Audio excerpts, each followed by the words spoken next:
Hello everyone, how are you doing? This is MD Tech here with another quick tutorial. In today's tutorial, I'm going to show you guys how to go ahead and enable or disable hardware acceleration in the Microsoft Edge Chromium browser. So this is pretty common, as you would do in other browsers as well. So if you are noticing that when you're trying to render HTML5 heavy pages and you notice that the pages are really slow to render, if you want to go ahead and try and disable hardware acceleration, it might actually help you a little bit. So we're going to go ahead and jump right into it. So we're going to start by opening up the Microsoft Edge Chromium browser if it's not already open. Go select the settings icon near the top right corner of the browser screen, and then select settings near the bottom of the drop down list.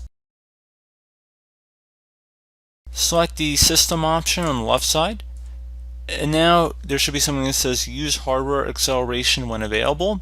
If you want to just turn that off, toggle this to the left, and then it should become a grayed out oval.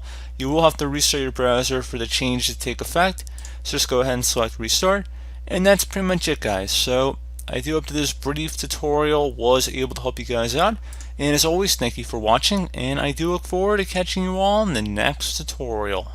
Goodbye.